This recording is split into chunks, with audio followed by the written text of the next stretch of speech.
Welcome, viewers. The topic that I'm going to cover today is gold investment revisited. A friend of mine, probably trusting my financial acumen, recently asked me, is this the right time to buy gold when there is prediction going around that it might go up as high as rupees 1.25 lakhs per 10 gram from current level of 94,000? Suddenly, I had more questions in my mind than a confident answer. Up until now, I had never considered gold as a useful and high yielding asset class, being engrossed in other asset classes. My gold jewelries were locked in the locker and very rarely worn by my wife during social occasions and marriage functions. I quickly checked and was surprised to see the rise in gold prices at the rate of approximately 25% annually in the last 10 years. I thought I had missed the bus. Now it is high time to analyze before advising my friend, and I sat down with my pen and paper to do the analysis. Gold is not just considered as a metal in India, it is memory, useful in marriages, and safe money. Do you have any guesses about Indian household gold reserve? Estimated at 25,000 ton, it is more than what most central banks across the world would have it as their gold reserve. So one can easily guess that gold demand in India will continue to rise in due course of time. This is the reason why government stores it to protect its economy. India currently holds around 850 metric ton of gold as it reserves. And we Indians just wear it, gift it, pass it down generations. It's safely put in our lockers and with a sense of pride in our heart. We all understand that there are basically four popular assets which are considered as asset classes: real estate, FD, mutual fund, and gold. Every individual has his own breakup of the corpus distributed over these four asset classes. However, as an asset class, gold holds the ground, especially in times of inflation or rupee depreciation. So, how has it really performed in all these years since 1995, which is roughly around 3 decades? Let's have a look at the numbers. Let us have a look at how gold prices have behaved in the last 3 decades. So, if you see the first decade, that from 95 to 2004, it has grown by modest 2.5% CAGR. From 2005 to 2014, there was an accelerated growth in gold prices due to global financial crisis and thereafter, and increased investment demand and currency fluctuation, which happened subsequently. So the CAGR was 30% during this period, which is substantial. The real game started from 2015 onwards, when the price of gold rose from 26,344 to 94,630 as on 20th April 2025.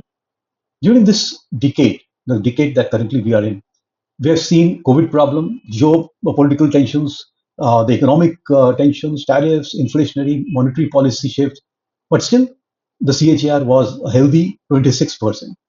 So if you see for the last 1 decade, gold has given consistently a CAGR of more than 25%, which is very attractive and signals a sure buy call for the long-term investors. The price of any asset class basically is interplay of demand and supply. Few guesses why gold prices have sharply gone up recently. Gold demand is expected to touch 800 metric ton in 2025. Imports are down by 85%, at least as of now.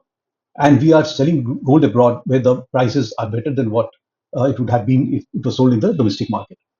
Demand is up thanks to the wedding and festival season around. It is estimated that gold prices in US may rise substantially in the next 5 years. Net effect, there is likely rise in gold prices that one has to uh, face. That's good news for sure. But remember that the sovereign gold bonds maturities will be there very soon. It already has started. That could be a bit of a dampener. So whatever we have seen suggests that definitely investors have understood that gold is an interesting asset to have a look at. But the preference of investors today, the young generation, has definitely shifted from physical gold to buying, gold exchange traded funds, which are there. I would not recommend any specific fund. You can have a look at yourself. There are plenty of them around, and sovereign bonds also, as and when government notifies them, instead of just buying physical gold and keeping it in lockers. Though that strategy has also yielded a healthy CAGR as we have seen in the past, but yet because of the spending proclivity that youngsters have today, and the reality that our returns have to be factored for inflation, which effectively reduces the net return that we get on our assets, we have to think creatively of how to use an asset class to enhance its return. Now, so ETFs, as I mentioned, the exchange traded fund, are liquid, they are tradable, and open doors for compounding benefits as well. It is a subject in itself, which will take one more separate video to work upon. So now I'm confident enough to have a word with my friend. And I told him very clearly that my strategy going forward would be that out of my mutual fund corpus, I would allocate 70% into ETFs, exchange traded funds, for long term compounding benefits. Out of those, that corpus 70%, whatever amount it works out, 30% I will trade, which means that I will buy in dips, sell at spikes, and reinvest the gains that I get in for long run or for a long haul, as it would be appropriate to call. The compounding strategy will definitely enhance the overall return of my ETF investment. But we have to be very careful. We have to keep watch on data, like when government starts importing gold, what is the dynamics on the INR USD rates, the festival season, marriage season, geopolitical, economic disruptions, all these things that we have to keep a watch on. Otherwise, it is a very simple play. So, investment in gold ETF rather than buying physical gold, it's not just a buy, it is an appropriate strategy. If you have found this video useful, please like, follow, and share.